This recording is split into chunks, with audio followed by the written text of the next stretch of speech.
This movie is certainly going to be divisive. I saw the drama with Zendaya and Robert Pattinson last night, and I already know people are going to be split on it, and I think a lot of people will be taken aback by it. I will say that there are a lot of things that I liked about it. It's this interesting mix of a relationship, thought experiment, and psychological unease and dark comedy, and the editing and the score give it the energy of a thriller. I found that all to be really interesting. Plus, Zendaya and Robert Pattinson are giving great performances, like probably the best I've seen from them in a while. The trailer very much hooks you with that question of what's the worst thing that Zendaya's character has ever done. And it totally worked on me. Like for weeks, I've been waiting to find out what that thing is. And when the movie reveals the answer about 25 minutes in, I was genuinely shocked. I almost didn't believe it at first. Like I thought she might say, just kidding, here's the real answer. I am going to warn you now, it's kind of impossible to keep talking about this without telling you what her answer is. So bookmark this for after you watch and scroll away. Or if you don't care about getting spoiled, it happens 20 minutes in, then you can keep watching. So her answer to what's the worst thing you've ever done is that she planned a school shooting when she was in high school. And this is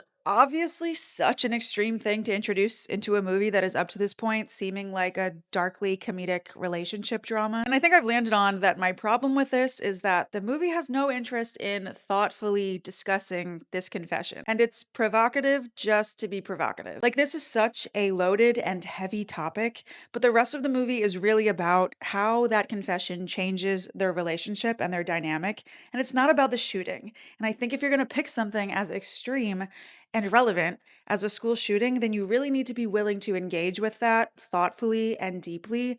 Otherwise, it just feels like shock value. That being said, I've kind of gone back and forth on my thoughts on the movie as a whole because I think the question that it's really asking is interesting. And that's whether or not you can really know someone that you meet in adulthood and whether a person's past, including their darkest thoughts and impulses, should matter or should matter to how you see them now. That's a very compelling question, especially in the context of marriage and like the fears and anxieties that come along with making a lifelong commitment. So I really like this idea that people can develop and can change, especially comparing like high school me to me in my 30s, and that we all contain parts of our past that we may be ashamed of or feel like are very much not relevant to who we are now. But I'm not convinced that this specific confession was handled with the respect or depth that would have made it feel earned. I like a big swing in a movie and I like the originality of this, and I was engaged the whole time.